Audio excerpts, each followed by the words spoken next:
Thank you. So, hello and a very good morning and a very warm welcome to all you ladies out there. Today, our Leader in You Circle is going to discuss a book called Leaders Eat Last by Simon Sinek. Before we start today's session, I would like to talk about some of the offerings that we are having. The first one called an impactful session called Leverage the Power of Inner Patterns. Have you ever had the voice saying, don't make a mistake, just do it, handle it alone, and it doesn't go away? It quietly shapes how you work and relate to things. These are your drivers, the subconscious pattern formed early that are still influencing you today. On 16th of May, Mrs. Shanti Sharma and Ms. Shivani Mansingh are hosting a half-day workshop at Tree House to explore exactly this. In this session, you'll understand what your dominant patterns are, see where they help and where they don't, learn to work with them and with others better. The next offering that personally excites me the most is called Trailblazing Teens, where we are trying to shape our next generation. Have you ever seen a teen second guessing themselves, deciding to go along with the crowd, or struggling to speak up? We've created this session just for them, where it's a 10-day workshop where teenagers aged 13 to 17 understand and learn what truly matters to them. They own their strengths, face fear, and handle failures better, set goals that actually work, and learn to lead in a unique way. It's available in two modes: an online mode through Zoom and an offline mode in Whitefield area, Bangalore. The next workshop that we are doing deals with a very crucial problem called Communicate with Impact. According to George Bernard, the biggest problem in communication is the illusion that it has taken place. You enter a meeting, share your expectations, and everyone nods. But later, the work comes back to you completely different. That's not a capability problem, it's a communication gap.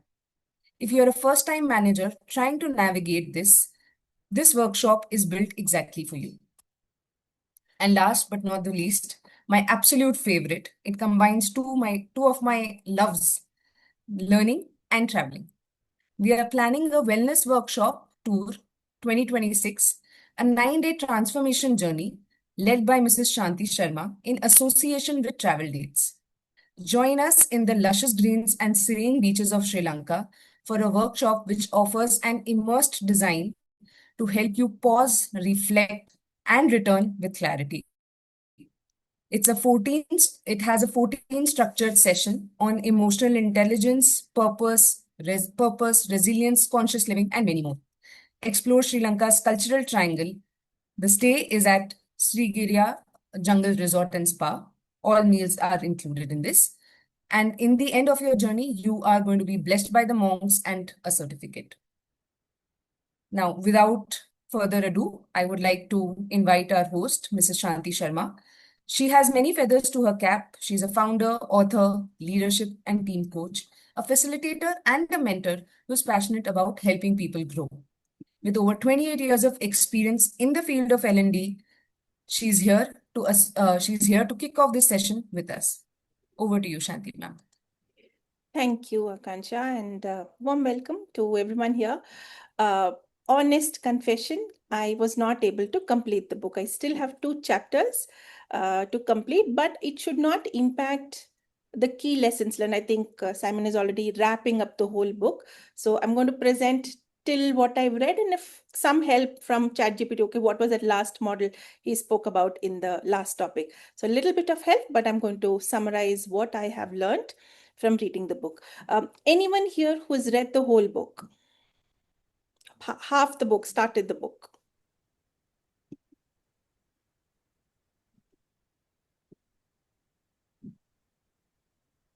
I'm assuming no, no worries at all. All right, let's start. It's a book called as Leaders Eat Last by Simon Sinek. And this is the second of his books that I read. The first one was Start With Why. And I think that one caught my attention because of his style of writing, simplicity, The stories and anecdotes that he uses, it is as if he's speaking to you. The book speaks to you. And I think his style of writing follows on through this book too. That has kept me going so far. I get tired when the books are very heavy in reading. But this one was fun. It is only because of lack of time that I haven't been able to complete it. But whatever I've read has been immensely helpful and made me reflect a lot. So I'll try and get you all to reflect on the questions that made me reflect. Yeah. So with that, let's get started. I would love to see all of you on video so that we have a conversation rather than me sharing. So if I were to ask you to complete this statement, leadership is, how would you do that?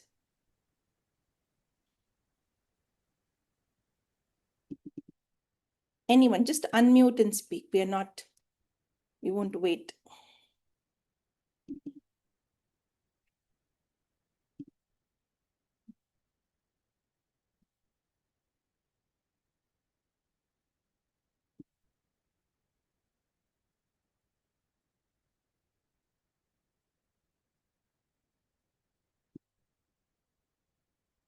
Sabri says a culture in the chat. Thank you.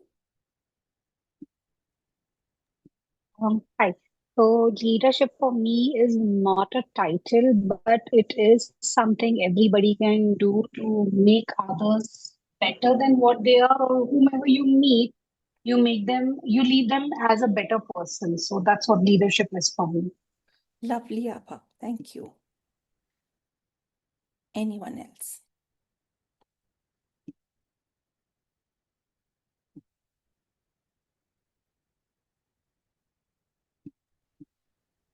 Hi Shanti, Srividya this side.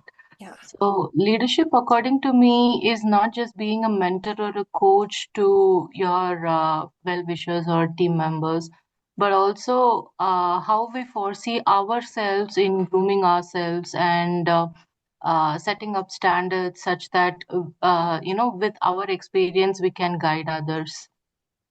Brilliant. So, Brilliant. yeah, Because people thank are you. looking up to you when you hold a leadership position. Yes. You have to role model the right behaviors for them. Spot on. Anything else? Yeah, Kancha. So, I associate leadership with a feeling, Hmm. a feeling to help others. Hmm. You may or may not be guiding someone, just the feeling that, yes, I would like to help you. If I have that knowledge, I would like to share it with you. Hmm. So, for me, It is a leadership, webinar. Sure, Akansha. One question, if I may ask, who are these others that you mentioned? it could be anyone. It could be in your family, it could be in your workplace. It could be anyone. So one of my colleagues, she's not a leader, she's not my manager, but she's very helpful. Whether she has that title or not is not the point here. Yeah. So I would associate it like that. Lovely. So all your answers are spot on. And what Simon Sinek says is leadership is a responsibility that you hold towards yourself and others. And as you rightly said, Akansha, this others is not just your team, not just your peers, not just your managers, not just at the workplace. It could be at a bus stop, it could be at a railway station, it could be on a flight somewhere, it could be at a market. So it is a responsibility that a leader assumes, nobody gives it to them, and it is not, and that's why it's not equal to a rank, a designation, a portfolio that you hold and manage. So a leadership, unfortunately, in corporates has become that tag. I'm a director, I'm a vice president, I'm a partner. It has become that, but it is much more than that. You don't need a designation, a level, a rank in order to be able to demonstrate leadership, and I think you've all summarized it beautifully. So, if that is leadership, where do people hold back? And for this, I would like you to just take a moment and think about in your teams, where is it that people hold back, do not show up in their fullest potential?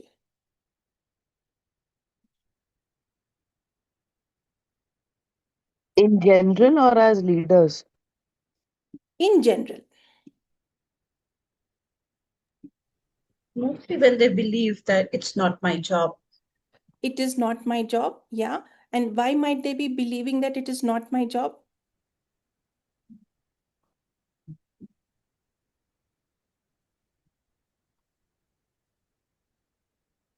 Uh, I see people hold back because one, they don't feel safe, and two, because they feel that, like, why am I doing this? What's in it for me? It's not clear what they will get in return, or they don't feel safe to contribute. They don't feel safe or they don't know what's in it for me. Thank you. Akansha. So I think people also hold back when they have to provide feedback, even if it's a constructive feedback or a developmental feedback. People, I think, tend to hold back there. Yeah, giving, receiving feedback is uncomfortable, is not pleasant. They don't know the consequences of where they might land themselves and best to avoid. Thank you. Srividya? Sometimes, from what I have seen is, I'm telling, I feel they hold back because of, they're not confident to express themselves because of, the authority that comes up from up in the ladder. Hmm. And Most of the times, this is what I have noticed. spot on, spot on. What about that authority holds them back? It's a fear Hmm. of losing job might be, or Fear of losing losing the job. impression might be. Uh, yeah, there are multiple other factors in this fear. Yeah, fear of losing job, fear of being ridiculed, reprimanded, fear of being judged, fear of being made fun of, fear of not being agreed to, consequences. If I point this out to my leader, will my next promotion, my next increment, my next role get impacted? There are all True, these true. All fears of them. because of which people hesitate to speak up in your teams. I think you also answered this partly, all of you. What are they trying to protect for themselves? They are trying to protect their own image, their own livelihoods, their own respect, their own identities. They're trying to protect all of this, and hence they feel what's in it for me. If I cannot see clarity in what's in it for me, let me stay quiet. Let me not put up my hand. Let me not stick my neck out and try and get things done. So let me stay back. Um,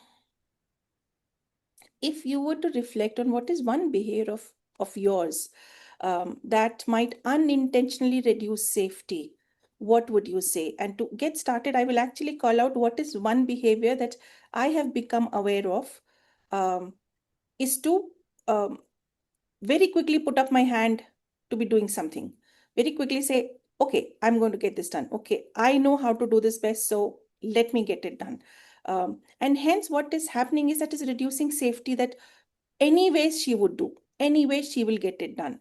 Yeah, or if I will do, I won't be as good, bad, ugly as her, so let it pass. So why I wanted to share that first is to each one of you, please feel free to voice it out, because the next part of the fourth, fifth chapters will not make sense unless you call this out in terms of what is it that you are unintentionally doing to reduce safety in your teams, and we'll have everyone speak here. In my experience, Shanti, I've whenever I have been reactive, even if to me it has been for a reason or within limits, or you know okay, but every time I have reacted, I feel like I've taken away from the relationships, and it has taken a long time to rebuild that. Yeah, to take away it takes a second, and to rebuild pata nahi how many years. So true, Nupur.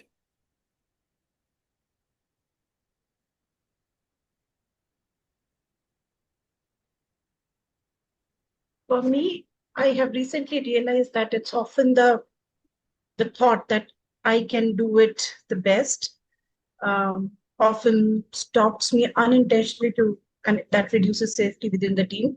Yeah. I have realized it, but I have also found it very difficult to let go. Uh, it's in practice, I'm sure it will fall in place. But yeah, this is a difficult thing to do. Absolutely. And that stems from the fact that we've built something as a leader, we've created something as a leader. It is our baby. We've seen it grow from, whatever to whatever. So we've seen that growth, that improvement. And then suddenly when somebody takes over, there might be a dip because they are still in that learning phase wherein we have actually created or built that. It is very difficult to let go. It's very similar to how trusting your own child to somebody else who's not been a parent is so difficult. Yeah, it's exactly that. Oh, I created, I don't know whether she will feed on time, whether she will clean on time. It's all of those thoughts that hold us back as leaders from letting go. Thank you, Ishita.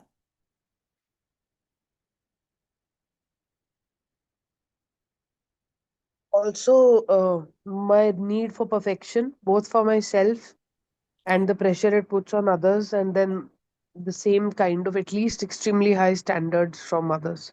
yeah, absolutely. My own standards that I'm expecting everyone else to adhere to.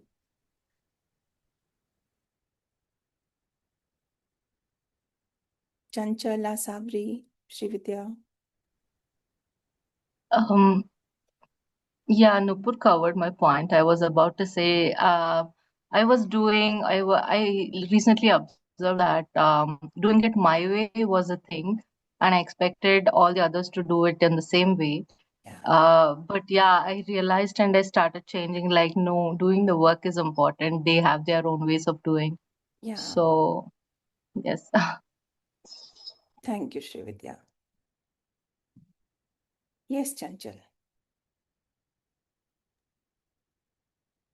Um, I think most of the points are very similar, but it's something that I'm inculcating for the past few years, that the standard that we hold for ourselves cannot, should not, must not be extended for others. Yeah, And this practice of being very conscious and aware when we are working with anybody, it could be home, it could be work, it could be teams, but not having the yardstick, your own yardstick for others. And I know it has brought in a lot of comfort and ease within the ecosystem. absolutely. I normally tell this story. There was a time when I was completely working from home. One of my organizing that I worked with, 13 years, I just worked from home. And when I changed, I moved to an organization that required me to be at office every single day, morning to evening. So what the pleasures I had of heating food for my children when they are back from school or going out to play with my, I know I'll have my headset on, my call will be on, but I'm around, I can see and watch what he's doing. Those pleasures were completely taken away. And then of course I had to get domestic help to do a lot more things rather than just cleaning and things. So they started cooking, they started drying the clothes, folding them, and I would come back from office and every single day I would keep murmuring, unfolding each piece of cloth that they had folded, saying, this is not how you fold, right angle pe fold nahi hua, it is not a square. How will I keep this, one rectangle, one square fold clothes in the cupboard back? And I would unfold every piece and put it back all over again. And my husband would keep telling me, why are you doing this to yourself? Why? It doesn't matter. Once inside the cupboard, no one gets to see how it is folded. Let go. It took me a long while, but the day I let go, I can't tell you the amount of peace it was. The 20-25 minutes I would murmur and grudge and get irritated at everything, everyone around, saved me a lot of energy. So, spot on. It is our yardstick that we measure people with, my standards that we are measuring people with. At the moment we let go, it's much easier. Wonderful. Adding on to what you mentioned, Shanti ma'am, I have heard this from you earlier. You have shared this with me in one of our conversations. Yeah. But this is such a human thing. We don't learn from others. We have to make that mistake. And I am in that phase of life where this working from home is going towards the hybrid thing. Huh. And I am doing just the same thing. Yeah. Uh, How many of the stories you hear, it'll still be, yeah, this is what I do. Absolutely. Absolutely. Asavri. think for me, it stems from wanting to learn more. And I think in that thought process, probably taking on more than I should. Yeah. Yeah.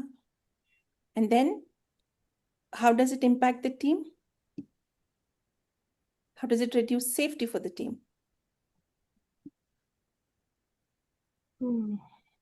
Good question. It does. You're very close. Think a little bit more. How does it reduce safety for the team? Because you take on more, I'm just assuming, chances are you may not be able to live up to each of your commitments, or you may end up delaying a few things, forgetting a few things, making a few more mistakes. And then the team is, oh my God, can I continue to give it to Asavri? She's missing on it. No, a lot of people who take on more land themselves in this situation, reducing the safety in the team. Good awareness. Akansha. So, just adding to what you had mentioned about the folding clothes incident. So, when my mom's living with me right now. So, when my mom folds clothes, I don't like it the way she is folding clothes. Probably you So, learned to fold clothes from her though. exactly. And I keep telling her that you are the one who taught me like this. Now you are not following your own instructions. So she's like, yes, but that time I was younger. Yeah. So I wanted everything perfect. Now I realize it does not matter. So she's at the stage where she's able to let go. I am not there yet. So I want the clothes to be in a particular, like you said, right angle mein nahi hai. So I want it like that. She's like, it does not matter. It does not matter. Yeah. And So probably I'm much older, so I can actually say that, Akansha, it really does not matter. Just put it away in the cupboard, focus on far more important things in life than clothes not being folded at right angles. Yeah. Anyone else?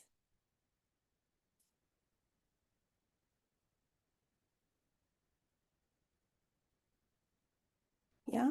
So what Simon Sinek adds to this particular problem is creating a circle of safety. So he takes the example of, when there are bulls and they sense danger, what bulls do is they have their butts to each other.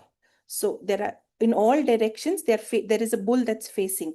So the lion, the tiger, or whoever is the perpetrator always has to meet the horns. Um, and when they fight, when they move alone, and when they disperse, then they are exposed. And you will always see that a lion or a tiger will always attack the prey from the back, either the butt or the neck, where the horns will hurt the least. And when we are not creating that circle of safety for ourselves as a team, that's when we allow people to break in to harm it.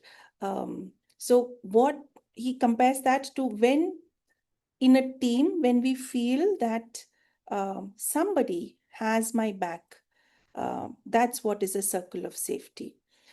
So I would like to ask all of you, have you ever been in a team where you were able to say that I know somebody will help me, or I know if I ask for help, there will be someone who will put their hands up to say, I'll take care. Yeah. Then probably you've been part of that circle of safety. If you felt comfortable saying, I don't know, if you felt comfortable saying, I haven't been able to figure it out, or I need help.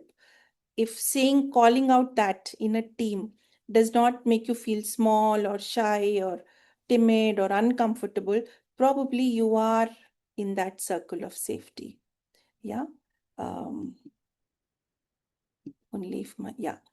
So we won't have work-life balance until we feel safe, because then we are trying to do everything ourselves. And there are lots of examples that he takes. I'll talk about a few, but let's see what people are feeling about this circle of safety. Yes, Akansha. So I had a question here. Mm.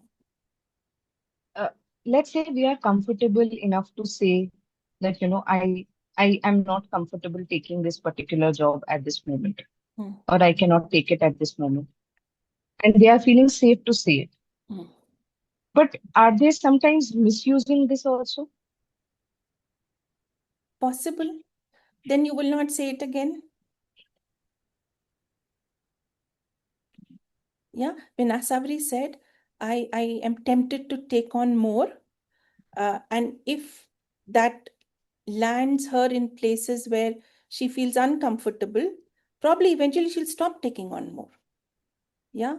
When somebody says, if I said that I don't know once, and people started making fun of me, oh, she doesn't know this.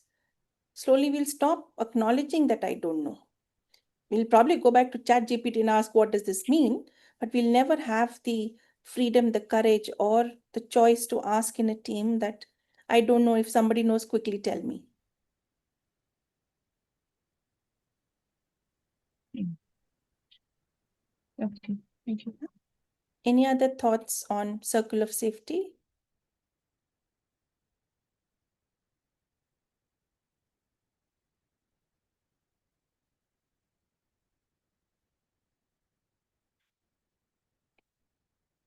It may not be Go ahead, in Nupur. conjunction with what's on the book, but I had a feeling when I was you to ask us to think about our past, Huh. and barring one or two times, I've not been very lucky in the manager department. Hmm. So most of what I've learned in life from managers has been what type of manager I don't want to be. Yeah. So interestingly, when you were talking about safety, my instant answer was no, I've not had that safety, barring two people I could think of. Hmm. But then I remembered that a lot of time the safety was created by co-workers who had my back, or someone who'd stand up for me or tell me what I missed, or I'm known to be somebody who I remember the start of my career at an NBFC, fresh out of the oven of masters, and my first proper job. Hmm. And I was, as usual, very reactive in the sense that everybody could sense what I feel about an issue because my expressions gave it away. Yeah. And I was in such a GCC type of an environment. When I say GCC, I mean, very careful, very sure, always checking if you're safe. Leaders are felt more like they're out to get you than protect you, right? Yeah. And then I remember a colleague of mine saying that, laughingly, that Nupur, it's not necessary that everything you feel should show on your face. Hmm. So I remember telling her that I don't realize it happens. I just have such an emotive face that everything I feel, I'm guessing it shows on my face. I don't realize it. But what is very touching about the story is that for the next 6, 7 months or whatever, she was so sweet, and I was also very good to her in multiple other ways. She would always sit on the opposite side of the conference table for the next 6 months, and we had a contract that she would make a certain gesture every time my It showed up on face your face. was giving a something was showing up on my face that it shouldn't.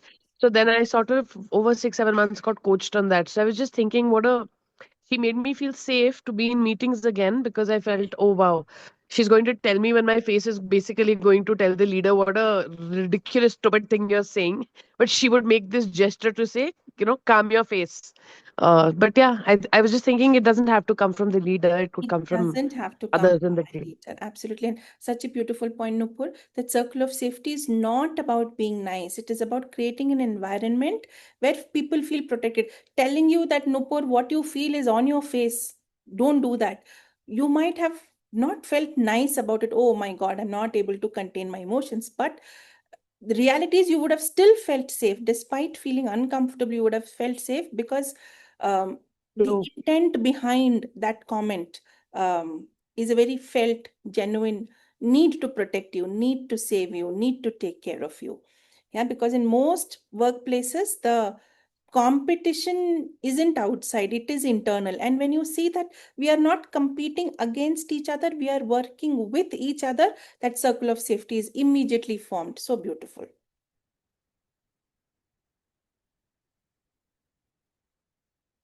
Any other comments?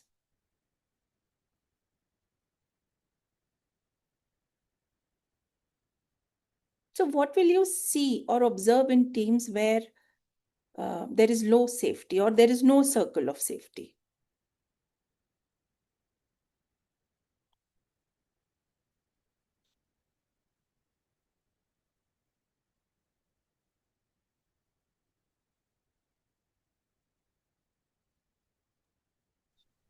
Could be silence. Brilliant. Silence. So it can be extremes, either silence or erupting like a volcano.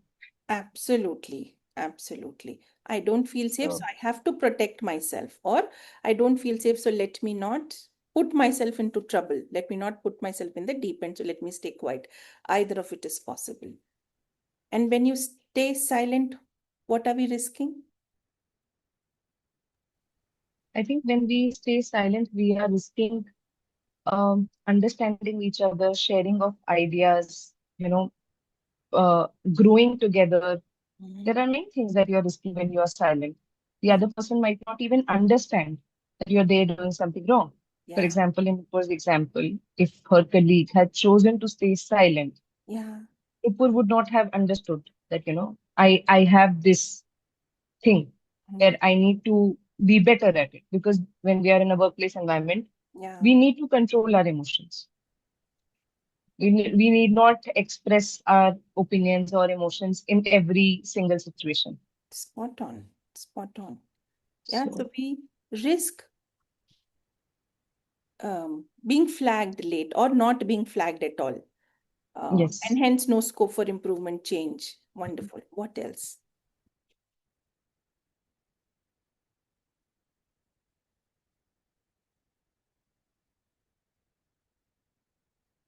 Everybody, not only do they think before they speak, they're constantly calculating and spending energy and effort into the calculation of should I speak? Is it in my best interest? What's in it for me? There's a lot of energy that goes in me because everything is about protection. So Yeah, I can imagine that a lot of mind space goes there.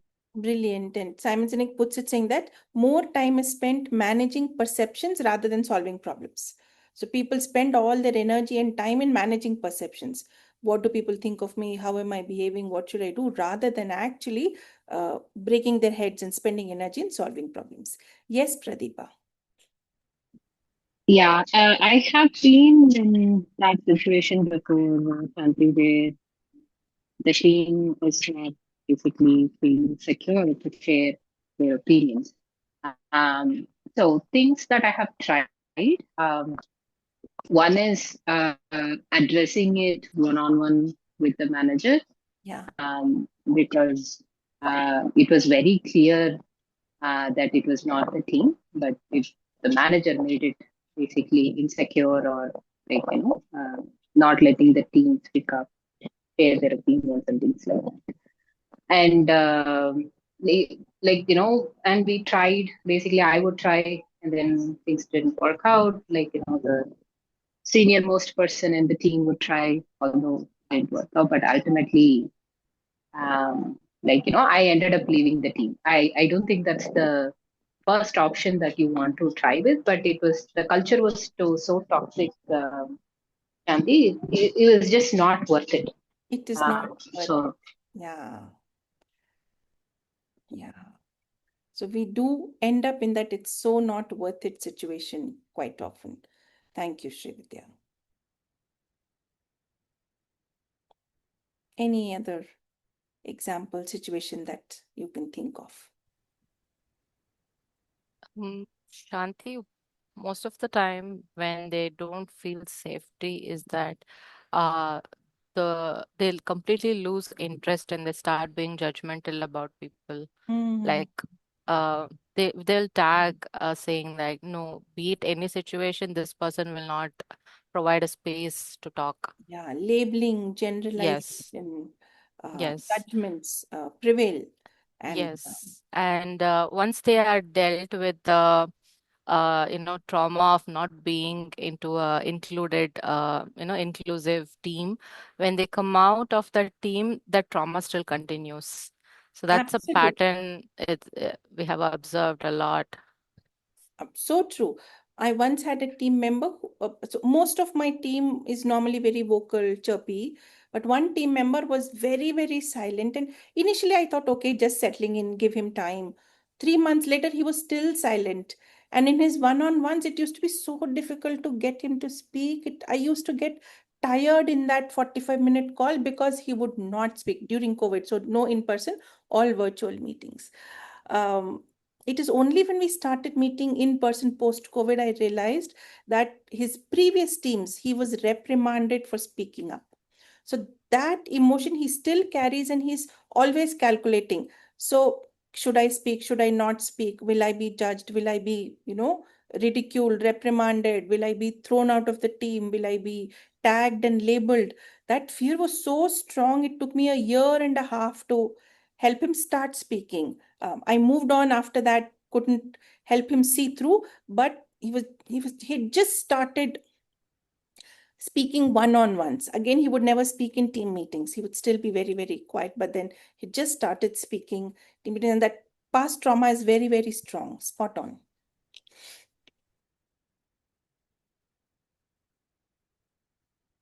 Yeah, I'm hoping very evidently we are seeing that when teams feel safe, people speak up early, they ask for help without hesitation, help is offered without lots of conditionality. If you do this, then I will do this.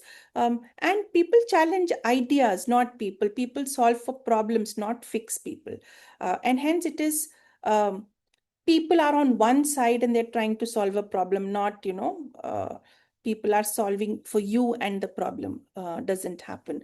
And that's why leadership plays a very important part in creating that circle of safety. If I were to ask you, if you were leaders, what could you do to create that circle of safety in your teams? I started having video calls every now and then Yeah. so that they feel comfortable because I started a new team just 2 months back. So everybody was kind of silent, and to break the ice, we started having video calls. And I could see a lot of difference from the day we started and now what we are carrying on. Like people come up with any thoughts in mind, be it personal or professional, they come up to me and they talk a lot. So that's a good way of improvement. Spot on, Srividya. In fact, in the book, Simon Sinek spends couple of chapters on all the hormones, oxytocin, serotonin, endorphins, etc., dopamine, etc., and he talks about each of them in so much of detail. And that's where he says, when relationships engage our senses, touch, sight, smell, sound, taste, they actually build stronger bonds, and creating that circle of safety becomes far more easier. And he gives a very funny example. If you're cracking a deal with a client and you say, hey, thank you, we won, and you extend your arm and want to shake hands, and the person says, I won't shake hands, all our items are met and we are going ahead with this deal, just sign it and that's all, I won't shake hands. He said, yeah, but we are getting into a relationship and partnership, let's say shake hands. And the person will say, no, I will not. Then how would you feel? If you sign the deal, you're signing it with so much of skepticism. I don't know whether it's going to work or not. I don't know how this relationship. In fact, a lot of people felt lonely during COVID exactly because of this, that they were not able to engage all the senses in building relationships. Yeah. So thank you for calling it out. Yes, Akansha. I think also connecting with your team outside of work. Yeah. It's not always possible, but wherever possible, whether it's during lunch or whether it's during coffee, over tea, anything that you can do, and asking about them. Yeah. I feel like everybody does want to share about themselves, that this is what I like or this is what I don't like. But people hesitate because, what if the other person is not interested in me? Hmm. So I think if you show that interest that, outside of work also, I am interested in you as a person. Yes. So it does help create that safety space. Absolutely. Absolutely. Thank you, Akansha. Anyone else? What else can leaders do to build? Just to add what Akanksha put it very beautifully. I think just like how we say hurt people, unsafe people create a mahal of unsafety. Mm. And what I've learned is safety comes from a lack of belongingness. We feel unsafe in spaces where we don't feel we are belonged, or we feel that okay, there's a connection. So in my head, whenever I have had the opportunity to be in teams, something that I've done very meticulously and very religiously to create a sense of belonging by one-on-one sessions, going for coffee, just like how Akanksha said, but also as a team, how do we create that sense of belongingness? Yeah. So it could be team lunches, it could be team outing, or it could just be spending 15 minutes every time whenever you meet, just as human being and not just as teams of work teams, but also as human beings. And I think the moment, like you said, when the five senses are getting, engaged, Yeah. the moment somebody starts to laugh and feel that sense of connectivity in their gut, uh, that connection is hard to lose. I've seen people who laugh together, who have the ability to enjoy something together. They are also the same people who would speak on your behalf in the room where you are not. Absolutely. And that's one reason lots of large organizations invest heavily in offsites and fun activity and Yes. team building and Yeah. team bonding. The idea is Yeah. get to know people beyond work, get to know how they think, get to know what is important to them, their values, their principles, Yeah. their challenges. Not just this person is good at Excel and this person is good at project management, far more beyond that. Beautiful. Yeah. Yeah. Yes, Akanksha. One thing that might seem, oh, sorry, No, no, somebody go else ahead. sharing? Nupur, then Akanksha. That's okay. Go ahead. Sorry, Akanksha.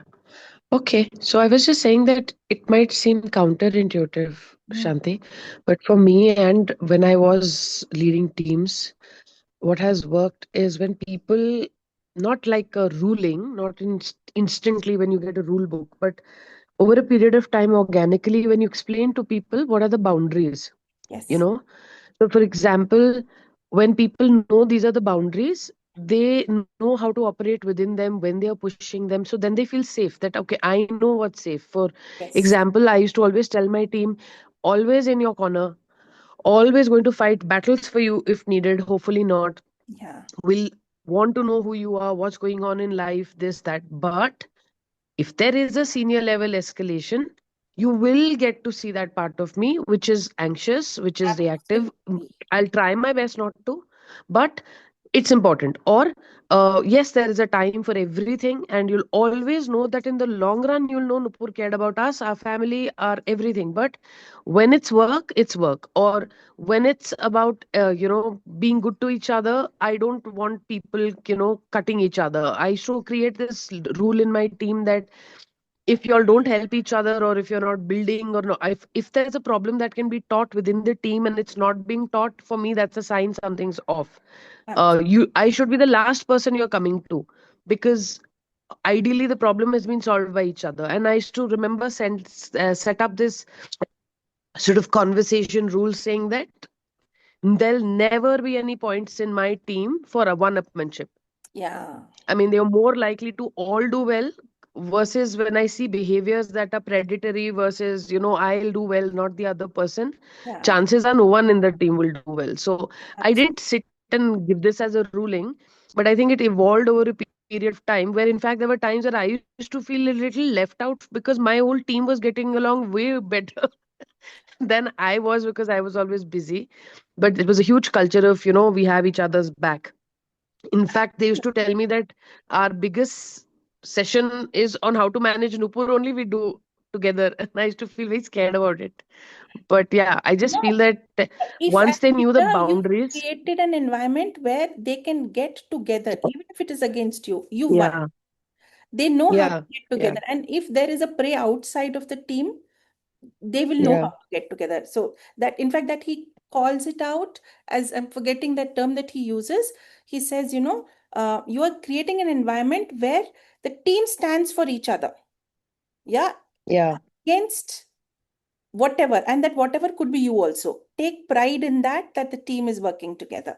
And yeah, if you as a Yeah. leader feel scared, oh my God, my team got against me, chances are you will try and break that unity, you will try and break that togetherness. I remember one Yeah. of my math teachers, he knew the whole class cheated. So he said, who cheated? Who cheated? And he used to have a stick in his hand and he would hit us on our knuckles. Those were days where children were hit by teachers. Huh? There was nothing unusual about it. He would really hit with that futa, wooden ruler on our knuckles. And he said, who cheated? Who cheated? And he had two notebooks in his hands, which had the exact mistake also copied. Yeah. So that he knew for sure. And those two kids were already standing. And he said, I know several of you cheated. Who cheated? We all stood up. We all stood up. Some of us had not cheated. I cannot cheat to save my life. I cannot cheat. So I also stood up because everybody was standing up. And he said, well done. Maintain this university. And then nobody got hit that day. That was such a beautiful thing that, oh my God, we did fight later on. Teri wajah se mujhe khada hona pada. We did fight later on as a class that, why did you have to do that? And क्या हो जाता 4 number कम ही तो आ जाते types. I had failed in that exam, 11 on 100, by the way. But yeah, it happens. We fought with each other, but we had the courage to stand together, and the teacher appreciated that. That was really beautiful. Asa, Akanta, you had something to say. So, my thought was very, connected to what Nupur had mentioned of creating safety within the team also, where they understand the boundary, setting the boundary. Yeah. So, I had an incident where one of the team members, he was new. So, and he had a little bit of, not little bit, a very strong MTI. Mm. So, due to that, a lot of it's okay if you're having fun with your colleague, absolutely fine, but there still should be a boundary. Boundary. You can sometimes understand from the expression of the person that even though they are smiling, they aren't liking this, that every time they are the topic of fun. Yeah. So calling out the person who, and it's always one person who leads the, jokes. It's Yes. one person who leads that jokes. So I did ask him to, come in that, this is not very right what you're doing. If you were in his place, how would you feel? How would you feel? Jokes once or twice is fine. It cannot be Yes. a consistent thing.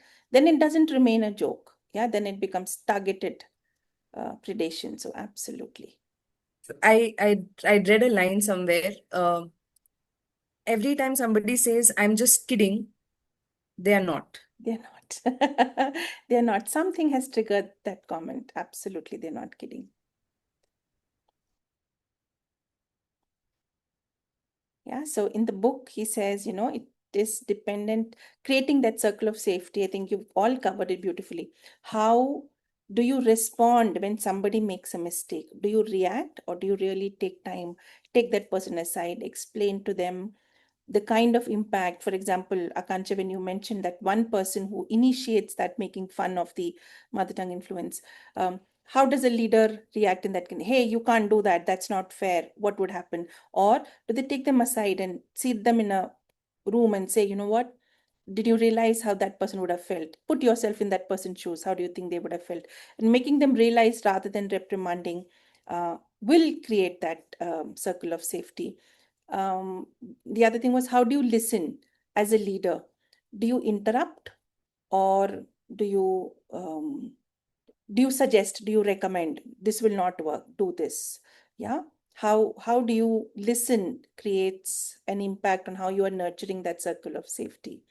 Whether you protect your team or pass on or download pressure. So he has those stories, where the leader, just to save face in front of the client, will agree to huge targets and humanly impossible timelines, deadlines, commercials, will come back onto the team and pressurize the team. We have committed to the client to get this done by this date and in this cost, and so hurry up, buckle up. that will not create a circle of safety. Um, Remembering one place where he mentions, your people are always watching you. We took examples of how we felt when leaders treated us in a certain way, so we were watching our leaders. So we have to be mindful that when we are playing that leader role, our teams are constantly watching us and they're thinking, is it safe here? Is my leader creating that circle of safety? Can I feel protected, or I need to break this group and move to another group? That's what people are constantly evaluating when they're engaging with you as a leader. And of course, when people feel safe, they don't waste energy on self protection and keeping themselves safe and um, arguing for themselves. They start you know expending their energy in building the team, building the project, building your product, service, whatever it may be. So that is what the concept of circle of safety was.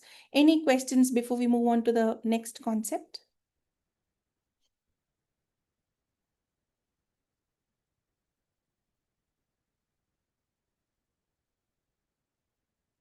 Yeah, I'm assuming no. So I'm going to give you two scenarios, people. You answer these questions based on the two scenarios. Yeah, the scenario one, and I'm going to read it.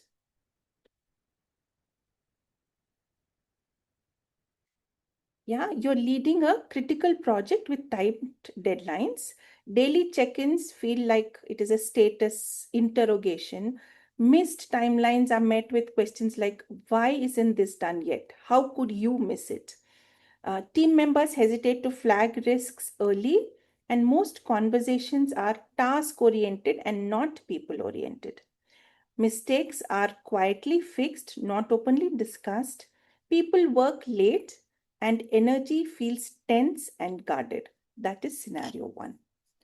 We'll move to scenario two. Similar project, similar deadlines, similar pressure. The leader starts with, what's getting in our way? Team members openly flag risks. There's clarity on priorities and what matters most right now. Leaders check in on workload, not just output. Mistakes are discussed openly to find solutions. Failing fast is encouraged. People still work hard, still spend midnight oil, but the energy feels collaborative. Yeah. If these are the two scenarios, how do you think people's behaviors will differ in both scenario one and scenario two?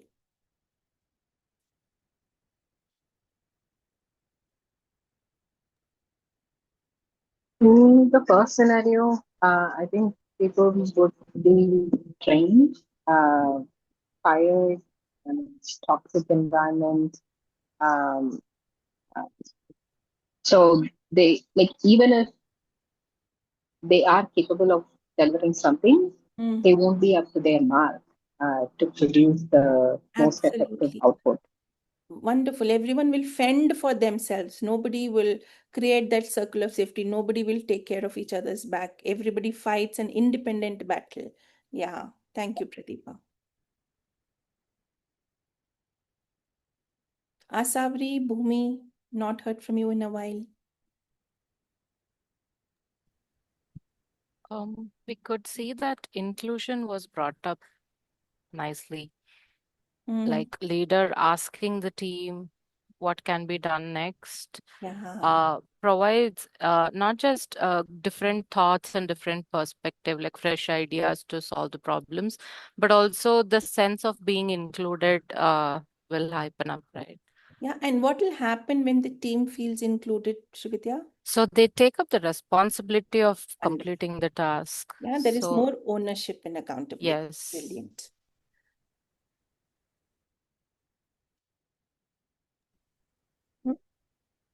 In the second scenario, the team will be more efficiently working towards the solution. And that is where the energy and the mind space will be directed vis-a-vis the first scenario, where Yeah. people would probably feel attacked and would Beautiful. divert the energy into thinking about how to protect themselves. Yeah, so instead of focusing the on energy is all consumed in how do I not get blamed for, how do I not get scolded and ridiculed in front of everyone. That's where the entire energy is spent. Whereas in scenario two, people are focusing on solving the problem faster, helping each other without being asked. That's the kind of energy in the room. Very nicely said, Asavri.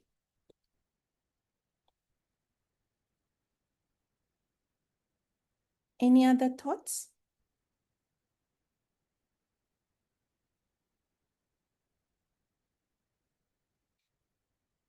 Yeah, to debrief, he says when leaders need to create the circle of safety, one thing that they need to ensure they instill is trust among the team members. And what they need to do is replace why is this not done to what is getting in our way and how can I help you move forward?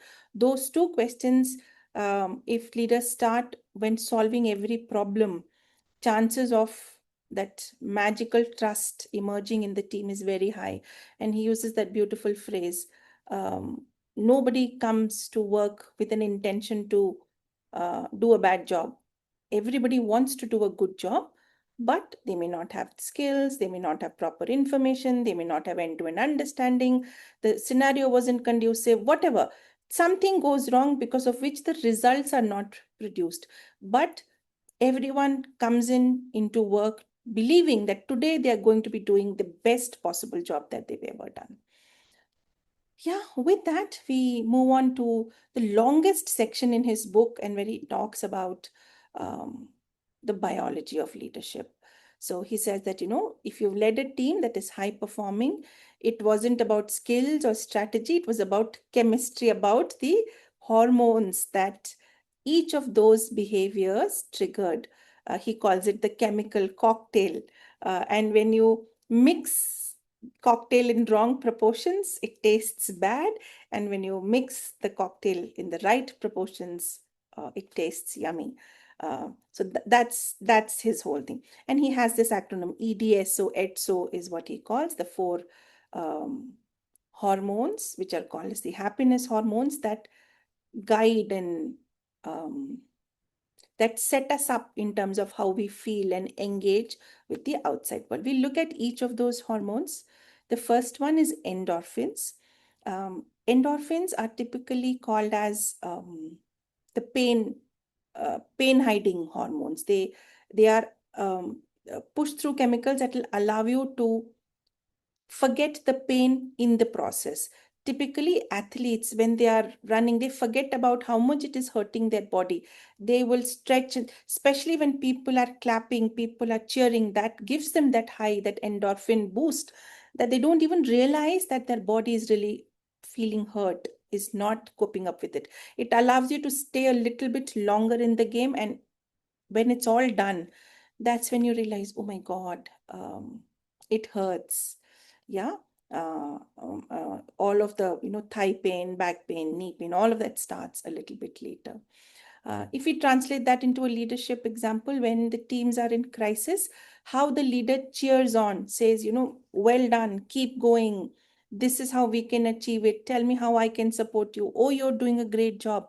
When, as leaders, we use that language, we are encouraging endorphins. We are encouraging people to feel proud about what they are doing, forget about the pain that they are experiencing. And funnily, despite all the pain that you experience, people go back to the same gym again and again. I know my muscles are going to be sore, but I will still hit the gym next morning. That happens because they are getting used to that endorphin. That endorphin is what that keeps them going. Yeah. In if you were to convert that into a work environment example, you've probably seen that a team pulls an all-nighter, delivers, and it then feels like heroes. Whenever you see leaders in large conferences talk about a big project or something, they will ensure they talk about the struggle also. How difficult was it to achieve or complete that project? What were the adverse conditions they had to face? Why? Because just by narrating that, their body is producing endorphins. Their body is feeling that exact same high, exact same energy of having lived that pain. It is great in bursts, but if you're constantly producing endorphins, it becomes your culture. And as leaders, we have to be mindful that we are encouraging endorphins in short bursts. It is healthy. It is a hormone that will keep you motivated, but sustained endorphins is not healthy.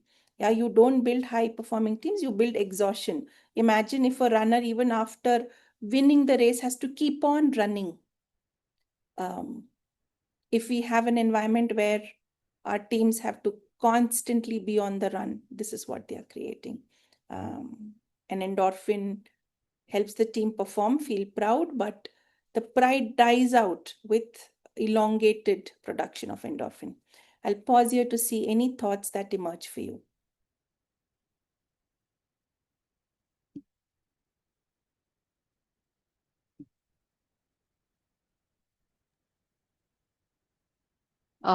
Shanti, it's lovely that you said we feel exhaustion when we have more endorphins, right?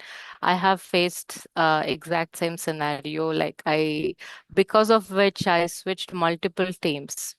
So yes, there was exhaustion on, work was flowing and we had everyday new challenge, but because of this culture that they have developed inside the team, there was a saturation point beyond which I thought, I start feeling I don't think there is a growth here.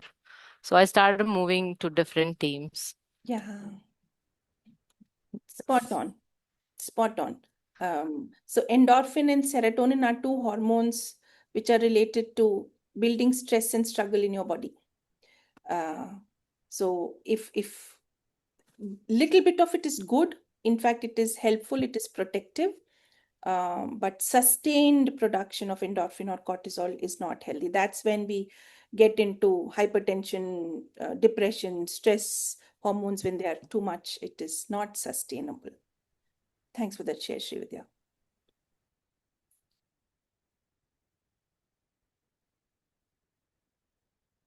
Anything else? All right, let's move to the next hormone, D, dopamine. This is the achievement high hormone. Every time we achieve something, we hit targets, we move to a particular number closer to it. We feel that high. Every time we are able to check off something in our to-do list, it gives us a high. And I've done it. Sometimes I'll have a list of things in my to-do list, but I go in a tangent and get something else done. Time demands, something else ad hoc came up. I will write it in my to-do list and do a check off. Just to give me that high kick. Yes, I did one more thing today. So that's the dopamine high. That gives me the sense of accomplishment. Gives me that sense of high achieving. Funnily, dopamine need not always be for doing. It can also be for visualizing, for sensing. So, when we imagine a monkey spotting a mango on the tree, it hasn't eaten it yet, but it is already so excited. That's dopamine kicking in. So when a sales team is chasing its targets, it's constantly checking email, constantly checking dashboards, constantly checking that what is that one more additional thing that I can do. What they are doing is introducing that constant dopamine. Oh, I am 20% towards my target. Oh, I'm 22% towards my target. Oh, I'm 25% towards my target. So what is that moving closer to the target is doing is increasing the dopamine high. Unfortunately, dopamine is what creates addiction. So if your team gets addicted to something, it could be constant appreciation, constant ridicule, constant workload, constant lack of innovation, constant innovation. Anything, if your team gets addicted to, it is not going to be healthy in the long run. And according to Simon Sinek, we are all addicted to something, and I'm going to call out a few things. If the first thing in the morning is what you need is a cup of chai, you are addicted to chai. If the first thing that you do right in your bed, the moment you open your eyes, is check your email, you are addicted to email. Yeah, I know the term addicted sounds, oh my God, what? That doesn't sound like a good term. But the idea is your body needs that constant introduction of dopamine. So you are looking for these sources to introduce dopamine in your body. So we are very good at building dopamine driven workplaces. We do targets, we do metrics, we do so many wins, we do so many applauses. We've got dashboards, employee of the month, employee of the quarter, employee of the year. Everybody wants to see their faces put up on, large plasma screens in corporates. They feel happy about it. All of this is making them an addict towards seeing that name on that plasma screen, seeing that name on the um, mm, boards, or wherever the names are, walls of the corporates. So when the team obsesses over dashboards, metrics, next milestone, um, probably they are feeling addicted, and any addiction will slow you down. And a small amount of nicotine is helpful. It will help you stay awake a little longer. And, wanting that reward will make you work a little bit harder. Maybe you'll spend a couple of nights trying to get something done. But if you're constantly doing that for that reward, dopamine, then chances are that you are becoming dopamine addict. You hit one goal and then the next and then the next and then the next. You will never feel satisfied. As a result, you are not energetic in the team, and you're fending for yourself. Why? Because you need that. So, and when what do addicts do? They will steal money. They will not care for others. They will not bother about how others are performing. Do they need their help? All they can think about is, I need my source of addiction. That is what we are creating if we are constantly keeping a dopamine high in our team. Anyone wants to say anything, comment on this? I wanted to share, Um, exactly what you said, that how sometimes a lot of team members I have seen that whenever they'll finish a task or whenever they have a new task to begin with, they will go for a sutta break. Yes. And then over a period of time, I know one of my coaches who got addicted to smoking with that 111 sutta. What started as every time they'll finish a project or every time there's a deadline that he would finish, he will go for a sutta break with his team member. Yeah. And then from 1 to 2 to 5 to 10 to 15. Yeah. And then we literally had to work on breaking that addiction, because this became a addiction that straight away goes to health. Yeah. Unlike many other addiction which are not as health related. So just like how you said, this de-linking of a task with a reward which can lead to addiction is so important. Yeah. Yeah. It became an addiction because the smoking was already an addiction, and he linked it to the performance or completion of the task. And hence, every time he wanted to do a good job, Yes. because he could smoke. And then Yeah. that would come to home also. Yeah. Something good happened or something happened. Okay, I will award Find an myself with a excuse. break with Yeah. one sutta. So I noticed that how this one thing with one team member starts to become such a big concern if you don't think that dopamine is hitting you so badly. Yeah. And it is such an important thing that a lot of time, because we do not talk about these kind of chemical compositions at work, it's very hard for people to understand when is adrenaline becoming dopamine, and from where is it's just becoming an addiction. An addiction. So Absolutely. yeah, but thank you so much. When you put it out, it suddenly took me to that session that, oh, okay, this is how it all began there. Yeah.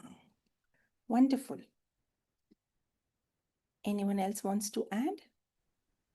I'll add a little bit, since my entire life now for the last 3 years is about understanding how dopamine works, because Shanti, that I have ADHD. And ADHD is biologically a condition where the body doesn't produce enough dopamine. Hmm. And the whole last 3 years of my life have been about hacking dopamine production and making it work for me, versus dopamine production where it doesn't work for me. So, one example where it doesn't work for me is that um, I smoke. So, my only connection, and I keep trying to reduce how much I smoke and whatever, but I have to so by nature, people with ADHD are pre I don't know, disposed to having every addiction, because any addiction, whether it's a Red Bull, a smoke, anything, eating, uh, it, because our bodies naturally do not have dopamine, we're constantly seeking anything external that will give us dopamine. So that's a daily struggle in the life of a person with ADHD. So, for example, one place it doesn't work is if I'm stressed, also I want to eat. If I'm not stressed and I'm happy, also I need to eat something. My entire reward system is around food or smoking. So I have to constantly be aware of that. Yeah. But one interesting way that I've learned how to hack dopamine is I spent 20 years listening to people about, planning, prioritization, high focus and achievement, all these lovely books that have been written, about how to achieve more. And I failed so miserably at all of those books, because all those books tell you eat the frog, do the tough thing first thing in the morning, right? And that's how a neurotypical brain works. Yeah. Take on the big, audacious, scary thing first, and the rest of the day will go better.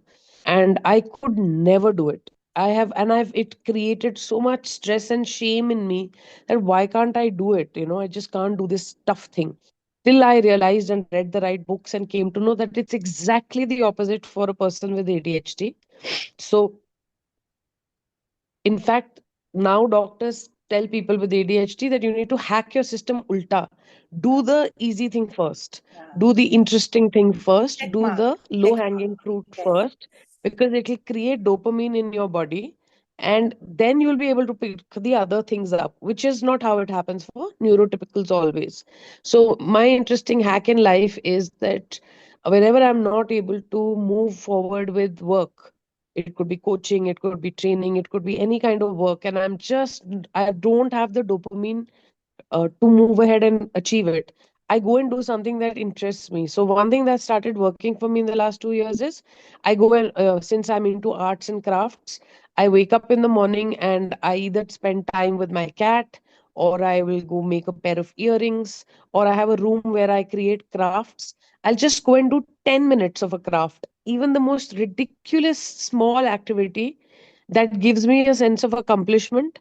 And interestingly, I noticed that 10 minutes later, I can go and now start my work day.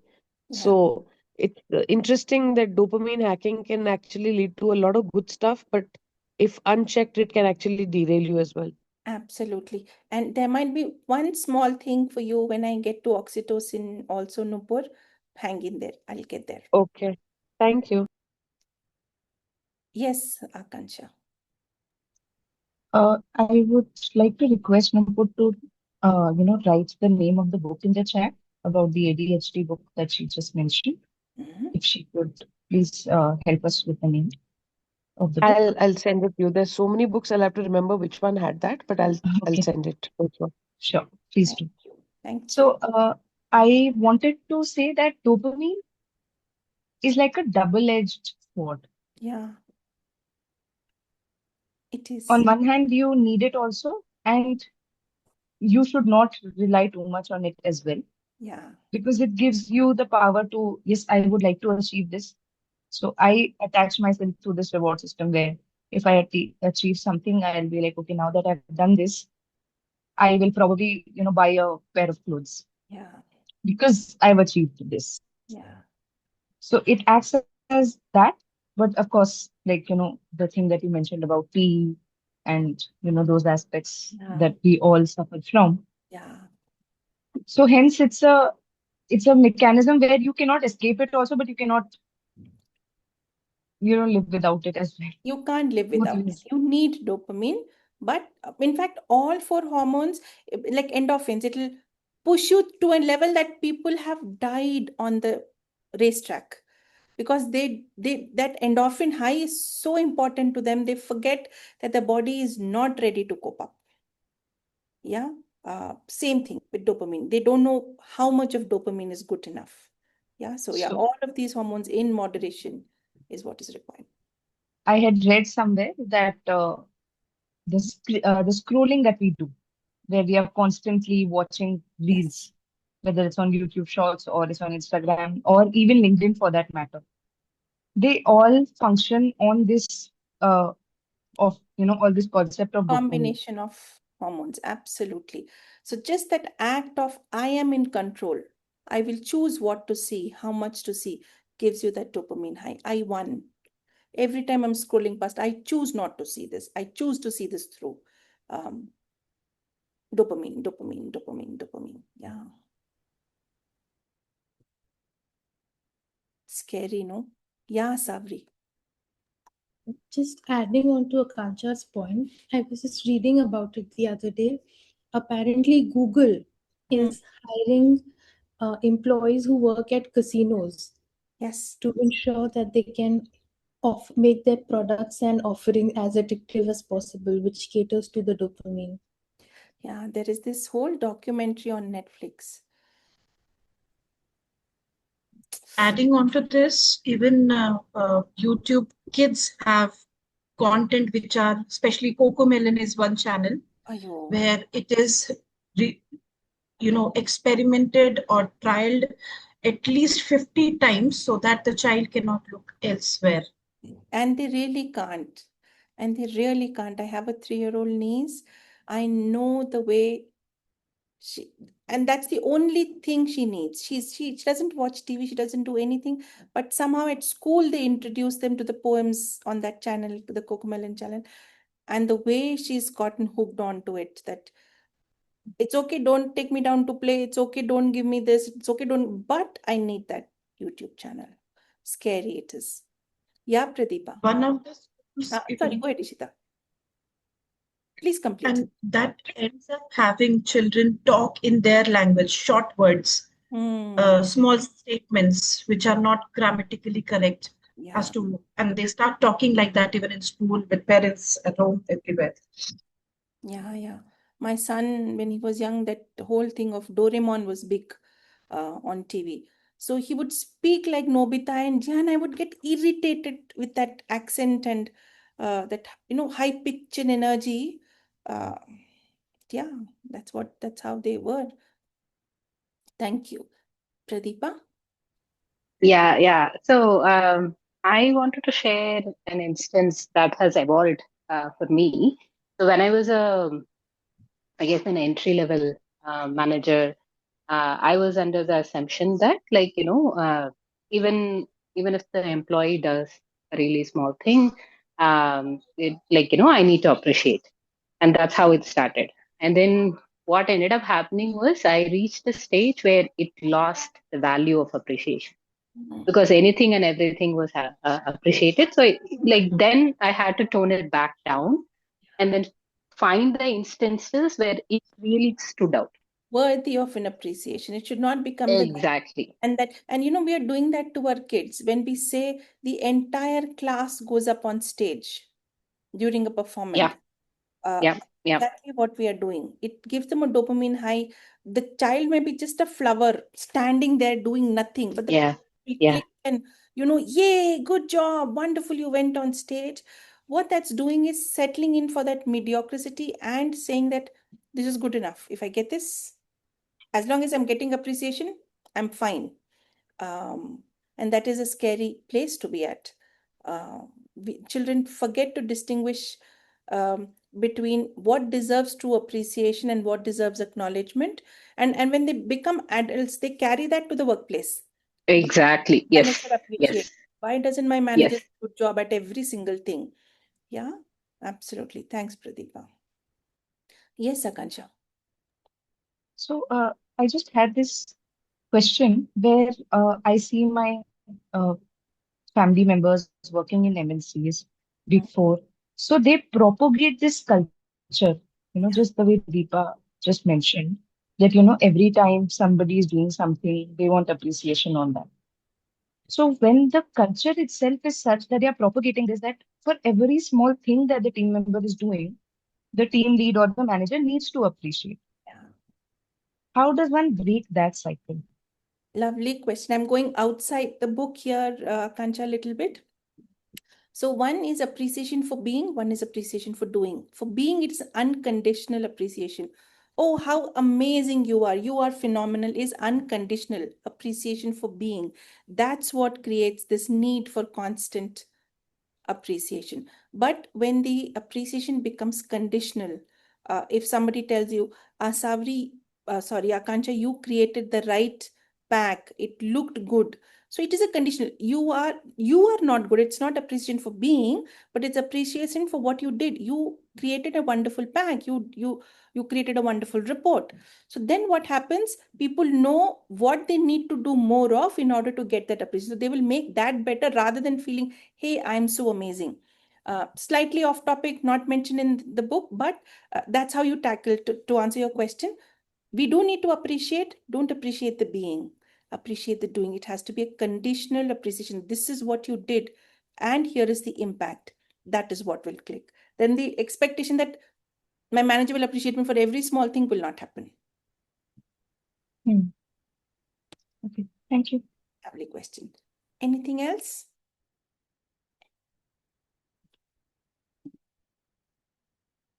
Thank you, Nupur, for sharing the book and the link. Yeah, moving on to the third hormone, yeah, the serotonin. Serotonin, this one is about sense of pride, sense of status, how people feel about themselves because of you. When someone says, great job, that was because of you, yes, you feel proud, and that is the serotonin high. When people get public recognition, why do people put on LinkedIn, I got this new job, I got this new certification, I completed this course? This whole thing is serotonin. We are feeling proud about how people view us, how people see us. We feel proud when we get promoted. Funnily, there are lots of corporates that promote without a single penny increase. The designation changes. Given all the economic conditions, there are corporates that are promoting people but not changing their remuneration. So from a president, you become a vice president, the money you're drawing still remains the same, but you will see those people go out all over LinkedIn as if they've achieved the world. Why? Because it gives them that serotonin high. Yeah. It For serotonin, according to the book, you don't need to be doing that phenomenal job. You don't need to be doing that good job recognition. When you see others do good job, others win recognition, it gives you same amount of serotonin as long as you are not in conflict in terms of values, ethics, morality, values, etc. The example that he says is, supposedly Simon Sinek was walking on the street, somebody's bag was open, his papers were falling off. So he collected all those papers and said, hey buddy, and he gave it to them. And he chased them. But on the way, he had collected all the pieces of paper that had fallen. It says, your bag is open, helped him close it, put it back. And as he crossed the road after that, somebody stood there waiting for him to cross the road and said, hey, I saw what you did and you did a great job. So serotonin high, not just for Simon Sinek, but also for the other person standing on the other side of the road and watching him complete that activity of helping others. So when we see others help, we feel very happy. When we see our friends get a certification, we feel very happy. When we hear about our friends getting promoted, we feel very happy. The unhappiness will come where it is colleagues, and I was also contesting for that same position, and my colleague was also contesting, he or she got but I didn't get. That's when serotonin gets messed up, and we feel so weird that I was supposed to get that. What happened? Why did somebody else get? But otherwise, as long as there is no competition, you can increase serotonin just by observing all the wonderful things that are happening in your environment. So leaders don't just need to drive results. They need to create a sense of pride on having achieved it. Question to all of you, if you're leaders, what can you do to instill that sense of pride of having done something?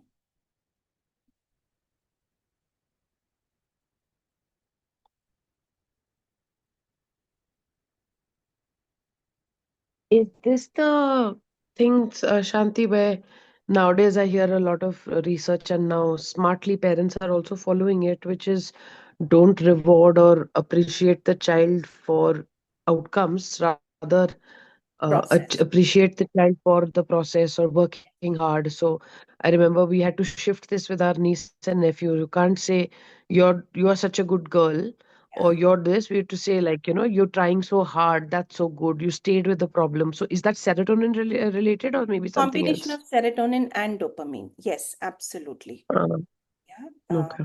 And that's what, don't appreciate the being. That becomes that need for dopamine. Again and again, you have to appreciate me for being that amazing person. Rather, when the need becomes appreciate me for doing well, following the process, achieving something, then it's that serotonin, and serotonin is not addictive. Appreciation for doing is not addictive. Appreciation for being is addictive. So very rightly pointed out, Nupur.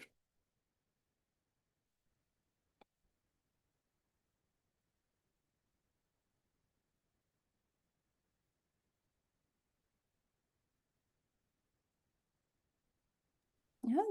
I think the whole reward and recognition started because that's what they wanted to instill. When they did something great, and be it annual awards or whatever client impact, whatever impact that a human created with his or her work, that was appreciated. And I think the idea of reward and recognition came from there. Absolutely. So most organizations do that. What did you achieve and how did you achieve it? Has the reward and recognition comes from a combination of that. You achieved great sales, but you messed up client relationships. Doesn't earn you a reward. But you achieved average sales but maintained great client relationships. That opens up doors for future business, earns you a reward. So not just what, but also the how. Again, not for your being, but also for doing is what earns you the reward. Spot on. When leaders create that environment where people want to be better, when people want to achieve more, when people want to deliver more, the process, not just the outcome, is when we are helping them work on their serotonin. Moving to oxytocin, this is a big one. This is where all the trust, connection, and safety, when team members experience that, oxytocin improves. And when I told Nupur, no, just hang in there. To control dopamine hitting the addiction levels, oxytocin helps. Yeah. So when people are in addiction homes, the last step in the process is to help someone else, help another addict overcome addiction. So when you do that, oxytocin improves, hence you don't go back to addiction. So they say, and all coaches, facilitators, leaders, trainers, it is that sense of, oh, I'm able to help someone, oh, I'm able to guide someone, oh, I'm able to coach someone, oh, I'm able to mentor someone, gives you that oxytocin boost every single time. Yeah. And if you are countering an addiction, you will not find many coaches who will say, I'm addicted to this, I'm addicted, because they're constantly getting that oxytocin boost for themselves just by helping others. And if you are already addicted, one way is to improve your oxytocin, help somebody else overcome addiction. Chances are that you may not go back to addiction as frequently as others who go to an addiction treatment home. They are fully fine, but the moment they step out, the environment pulls them back into that dopamine rush and they get back into addiction. So hopefully, Nupur, you will find ways to help another ADHD person, and that might be your coaching niche, to help others overcome ADHD, and you will see that your ADHD is getting under control. That's what the book says. So this is why, great teams, people help each other. Nobody will say, we met our targets, that's why I'm in a great team. Yeah. People will say, I love being in my team because people are so nice. People always help me. People take care of each other's back. People don't backbite. There is people don't pull you down. This is nothing but oxytocin. When you feel safe in an environment, uh, and oxytocin is something that gets enhanced through touch. The five senses is oxytocin. Typically, when a baby is born, the first thing that the doctors ask the mothers to do is to have touch with the baby. The baby is supposed to be, fully in contact with the mother. That's exactly what it does. It increases oxytocin. And it is research clinically proven that babies that do not get that sense of touch don't live longer. Orphanages mein mortality rate is very high exactly because of this. And there are several orphanages where nurses, that their duty is only this. They'll go to one crib, pick up the baby, caress it for 10-15 minutes, put it down. Go to the next grip, pick up the baby, caress it for 10-15 minutes, put it down.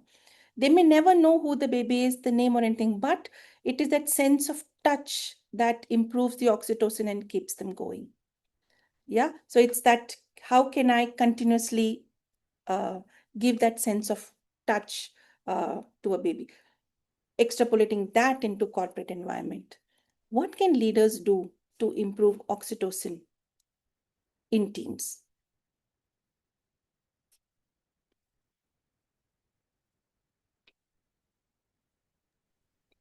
I think it's kind of connects with what we did earlier. How do we create safety within the team? How do we create belongingness and connection within the team? And like you said, a lot of activities are done to create that mahal, that kind of ecosystem. So oxytocin is directly linked to that. If you feel when you come to office every day with the sense of, hey, I have these people who I love to work with, I think just the kick in the morning is a great motivator for you to step into that workspace. And Brilliant. that's exactly what we lacked in the time of COVID because we lost connection, we lost the trust, we lost so many things. And that's also one big reason why people couldn't go back to offices again because they lost that whole emotion. And then work became, okay, let me just be on the screen at home. I Yeah. think a lot of it got lost in that process. Absolutely. That sense of team, connection, bonding, building, completely diluted. I have had team members who joined and left during COVID. They've not seen the office, they've not seen me.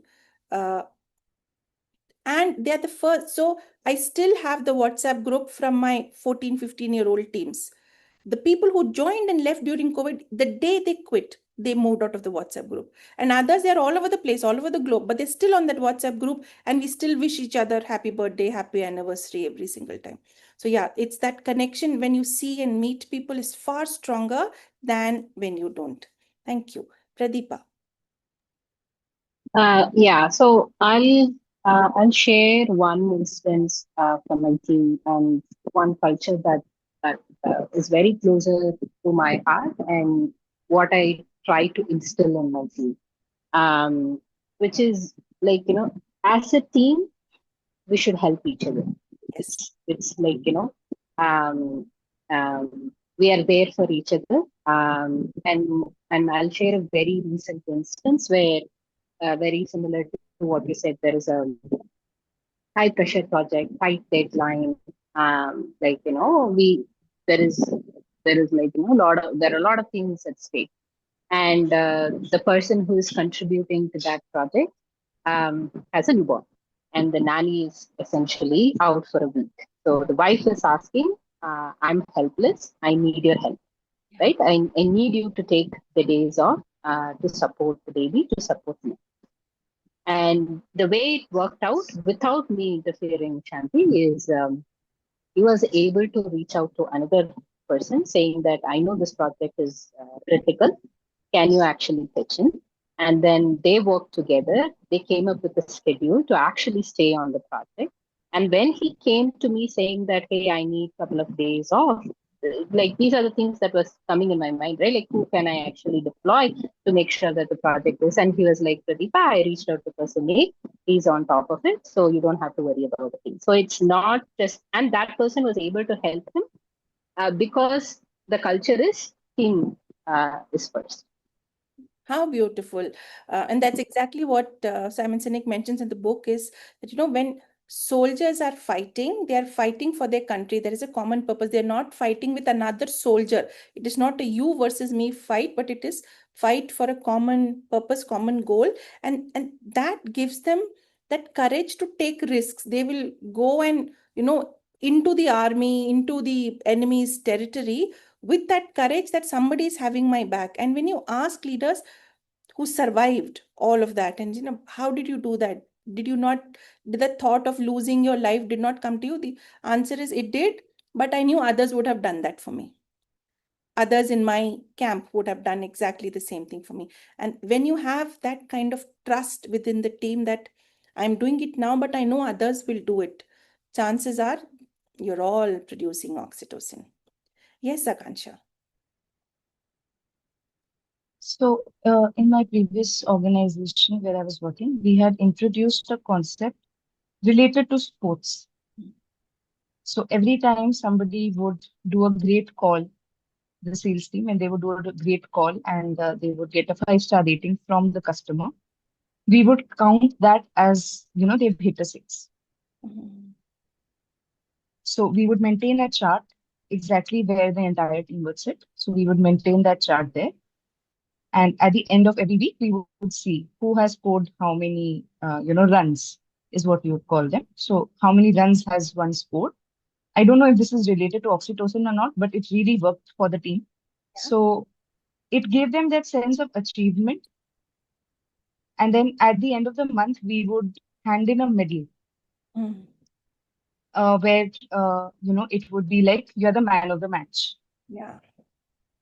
So then we had that whoever has, at the end of the quarter, whoever has the maximum man of the matches is going to be the man of the series. So we'd introduced this concept. And the person who was the man of the match before the last month was the one who's going to hand over the medal, like Oh, a new medal. But he or she is going to be the one who's going to present this new medal to this person. so So that definitely a really, combination of dopamine and oxytocin, where that sense of achievement is also there, but sense of nurturing and growing others is also there. It is not that I need to keep that medal to myself. I feel proud when I'm handing over the medal to somebody too. Yeah, yes. beautiful. Yeah, and oxytocin is the leadership hormone, is what the book says. Think of a leader that you put yourself in front of the client, in front of a difficult situation, under the bus, so that your team knows how to go about it, so that your team knows what to do about it. That's a oxytocin high that you're offering to your team, so that they feel safe, that you know what, I will. And that's what he leads to the title of the book, Leaders Eat Last. That they are not the first one. They take all the brunt, they take all the pain, so that once the team has finished, then they get to eat. There's a beautiful concept that he introduces here as he's talking about all of this. In a pack, the king, the leader, the alpha male, gets to eat meat first. Yeah, that is a privilege that they enjoy. But it doesn't mean that when danger comes, he or she will put the flock in front of the danger. In fact, he is expected to go and fight. Humans, kings, they do enjoy certain privileges, right? They lavish clothes, lavish food, lots of servants, but they are the ones who go and risk their lives in wars. They are the ones whose neck is severed. No, so it is a combination of both. Yes, a leader does enjoy certain privileges, but that will happen on that will get supported only when the team feels that my leader will stand for me when in need. Yeah. Yes, Akansha. So just a, spiritual thing that I had heard, the king example that you gave reminded me of that. So there's this maid who cleans the king's chamber every day. One day she is very tired and she falls asleep on the bed of the king. She falls asleep there. The king and his guards, they come and they see that she's asleep. So and when she's awake, they start hitting her. And when she's being hit, she's laughing. The king is asking that, why are you laughing? He's like, her response was that I have slept in your bed only for a couple of hours, and this is what I am going through. You sleep on this bed every day. What would be your state? So just reminded me of this thing that you just mentioned, just reminded me of that. Lovely. Yeah. Yeah. So what is visible is that comfortable, soft bed, the 100 maids to take care of the king, the food. But what is invisible is that they are the ones who go and fight the war. They are the ones who lose their lives first. Absolutely. Thank you. The last hormone, not a great hormone, cortisol. It helps us manage our stress. It helps us be anxious. And he uses the example of gazelles. Gazelles are nicely grazing, and when even one of the gazelles hears something, immediately they'll peek their neck out and start looking out. And one does that.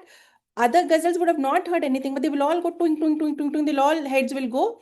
And any one of them sees the danger, they will run in the opposite direction.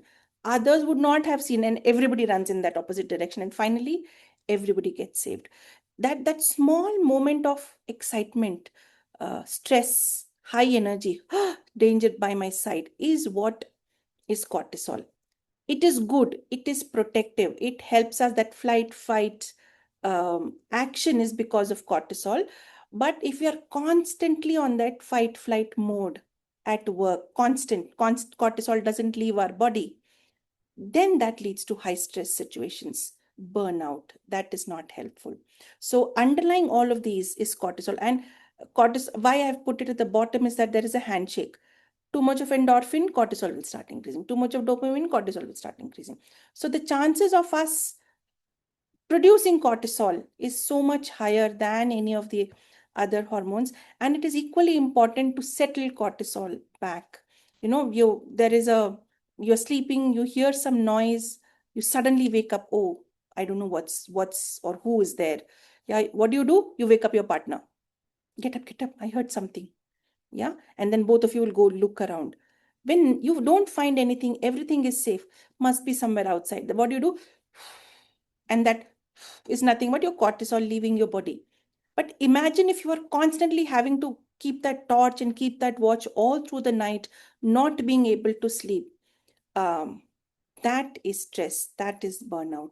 So cortisol is protective. None of these hormones are bad hormones, but too much of any of these hormones isn't great. It is going to be harmful. That's where he talks about the whole concept of leaders eat last. So we'll do a quick mapping. Let's see if you're able to call out which hormone is at play. Yeah, a leader publicly appreciates someone's contribution.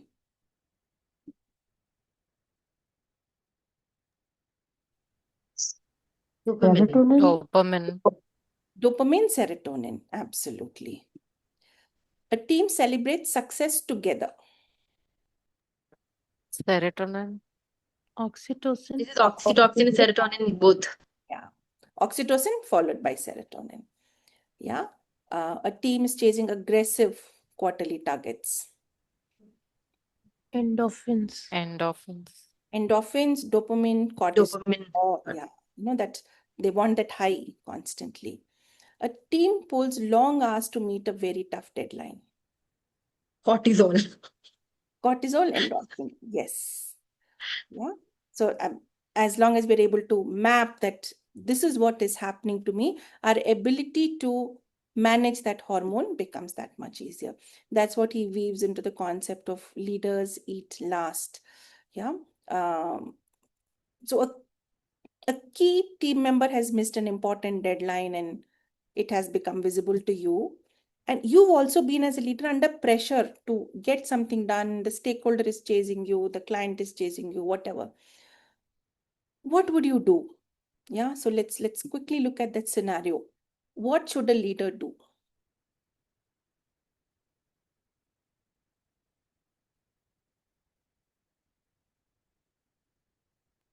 They've been under visible pressure for weeks as for the leader or for the team member? Both. It is not easy for the leader either, but this is what they're observing in their team member.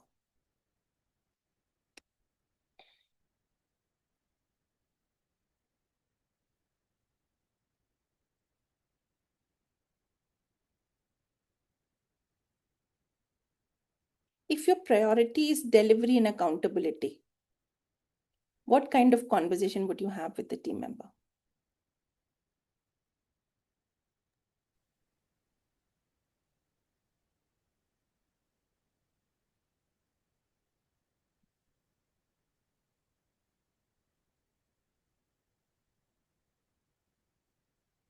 I guess if the priority is only delivery and accountability, then you'll get into survival mode or, Start giving them feedback, telling them what behavior they should not repeat, telling them it's acceptable, not acceptable.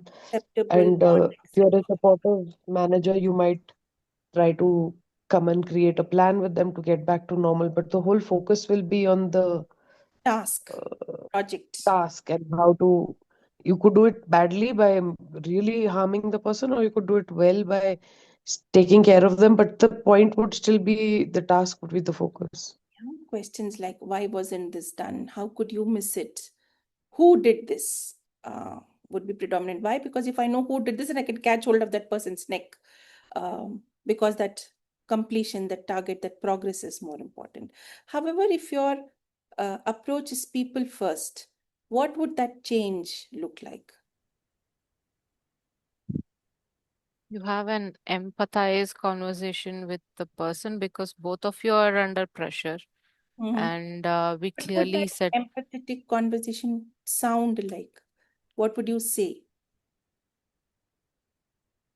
begin with, I see and understand what you have been through. Like, I know you are doing this. And I echo you because even I was under the same pressure. Vulnerability, brilliant. Yes, yes. And let them speak after this. What went wrong from your end, Yeah. Or so what that went wrong, not necessary from your end. The moment you add that from yes, your end, it is a you are wrong. Yeah. What yeah, went wrong? What could we have done to prevent this? What should we do to huh, fix it? So the questions in the earlier stage, it is who and why questions. Here, it is more what and how questions. What can be done? How can we move towards improving the situation? So your questions will sound more like problem solving, not blaming. yeah. Yeah. Yeah. So basically, results first drives compliance, not commitment. People first increases transparency, ownership, and the recovery speed. Um, you don't lose performance by it is. I know it is very difficult, and I know I find it very difficult to maintain that calm, specifically when things are out of control and going haywire. But if we are not focusing on people, we are creating a compliant team, not an open, transparent team that will take ownership. So, in fact, it may look like slowing down the process, not making progress in that moment because you're making them think, you're making them reflect. But chances are you are enabling the progress in the long run. Yeah.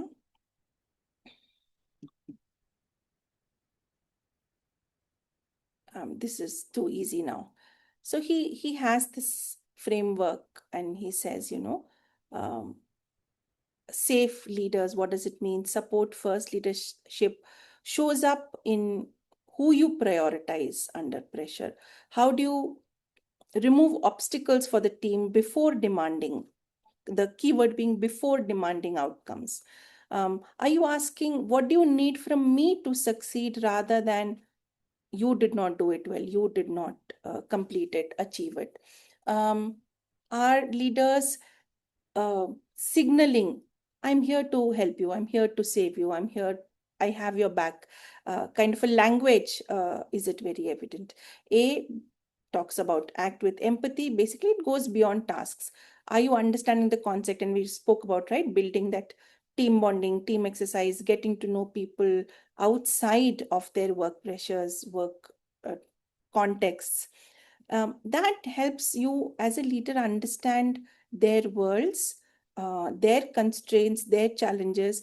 Two people performing exactly the same way at the workplace need not have the same circumstances at home in their personal lives.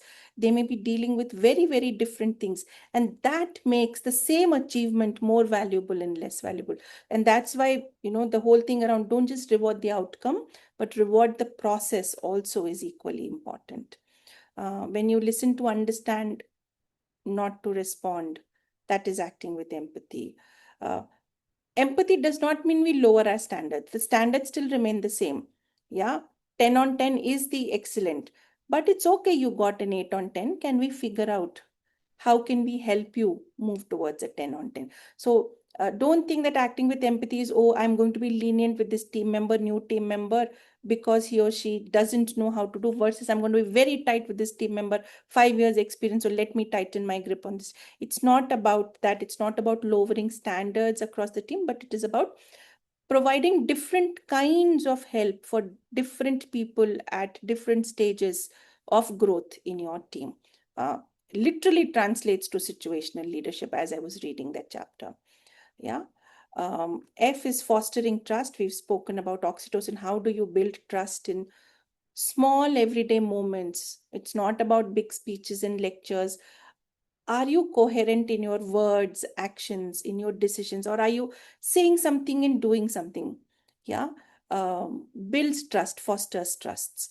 Are you sharing credit for the work done, or do you hog credit? It's a very small thing that builds or breaks trust. Are you creating space for others to speak up? That psychological safety that we started with. Does your team feel safe to say, hey, I don't agree to this? Hey, there's another way to do this. Do they feel safe to all of that? E is for enable performance. Basically, how are you um, performance is the outcome of the environment you create. Are you challenging them enough? In the example of elastic, you can keep stretching it, but if you stretch it too much, it will break. So what is that right amount of tension challenge that you can offer that the team performs well, focusing on long-term capability build rather than just doing it right now. A quick fix is what enabling performance. So when a leader is safe, when leaders are safe, their teams feel the chota SAF is safe, and that's what improves performance. Yeah. So what can leaders do to make it stick? He says one thing that they can do is to start build safety. One thing they can do to stop eroding trust, and one thing, these are questions that we should answer, and we will do that in a group. How can you make this safety stick in your teams and be the last one to eat the meat? What would you say? What are you going to stop, start, and continue? Shanti, does he talk about where this sort of, so of course we're all aligned with this, but what if performance doesn't change? What if you have given chances and strategies for improvement? Does he talk about that aspect, or does he stay away from that conversation? That maybe the kind thing to do in some cases like that is to tell a person that they're not in the right They're environment not for in the them, right right? place. How do you say that, But and does how do you he help talk them about out? it? No, He does. He does. because, oh, okay. He does. So leadership is taking care of the other as well as yourself. So if you're constantly in that give mode and a high of oxytocin, I'm helping others, I'm being nice and kind, I'm being the generous person, you are leading Yeah. yourself to burnout. You're not, you are incapacitated to lead itself. And True, that's because there's that perspective of how it impacts you, but then there's also leadership is about being fair, right? And leadership is also finding the balance between what you're doing right for one person versus the group or others. So if you put up with sustained bad performance, or you're constantly coaching a bad performer at the cost of quality or the other people in the team, then you're doing them harm as well, right? So absolutely. maybe the kinder thing there to do, because I haven't ever read a Simon Sinek book cover to cover. It's always been Instagram and shorter reels. So I always had this impression that he only, like, what I absolutely love about him is all the good stuff he says. But sometimes I used to feel that he's a little hinged from reality and he doesn't tell you how to manage the tough conversations. Again, he in this book also there is nothing about managing tough conversations. The lens he Yeah. adds is take care of yourself. Yeah, if it means Hmm. not beyond this, it is not beyond this. uh, don't be that fool to stand in front of the enemy when they have the gun pointed right at you. That's the example he gives. That is being Okay. Makes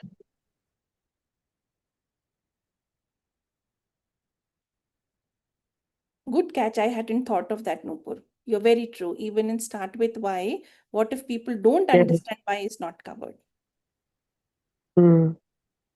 Because people can't become your unending pet project. You can do that personally, but as a leader, when you spend inordinate amount of time on one person or put up with that, then you're also shirking other responsibilities, Yes. right? And others Like you will said, feel people that are lack of watching you. attention. Yeah, Yeah, so people are watching you. Every time you quote someone, they'll see it. But if you're putting up with sustained underperformance, then they see that also. And absolutely. yeah, I've had managers like that who've protected a bad performer for so long, or a bad behavior for so long, that then that created its own ripple effect of issues. Absolutely. Yeah, with that, we do come to the end. Please give us feedback on how this session went. Um, if I uncover anything different apart from what ChatGPT couldn't tell me about the last two chapters, I will drop in a note on the group. But I still have two more chapters to go through, which I couldn't complete. I will do that. And if I discover something that I'm already sensing he's wrapping up the whole book, but if something new emerges, I will share. But for now, would love to hear any start, stop, continue shares, anything that you want to share in terms of the session.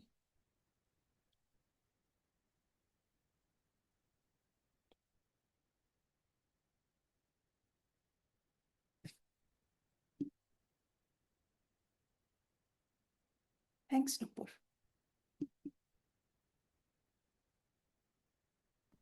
Shanti, I'm Hema here. Hi. I joined a little late, but I wouldn't be able to give you a review. But from whatever I heard, I felt I missed the session.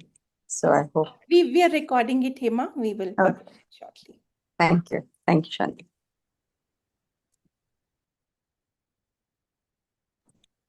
Do keep up the good work, though. Thank you. Thank you. I love the session, Shanti. I'm not able to think about the stop, start, and continue, but I kind of love the flow of how to build that sense of belongingness, how we ended the whole book here. I really like the flow, and I think it sticks in that story format, how we picked up each scenario in a way it kind of sticks. So thank you for putting it in a way that kind of sticks. My pleasure.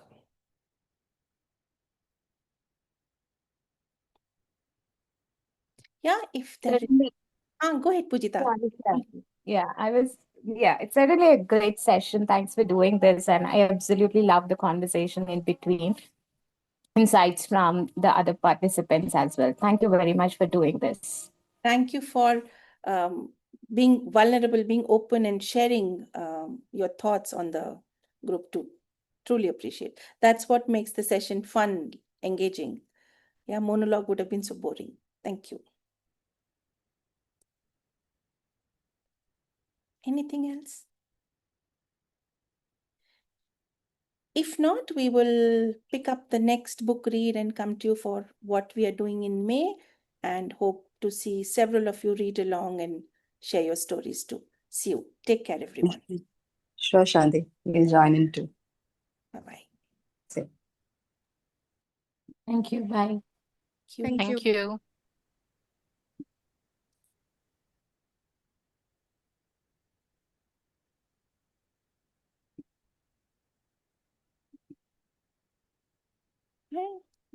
Right. Chalo, I will stop the recording and close it. Bye-bye. Thank you, ma'am. Bye bye. Have a good day. Good.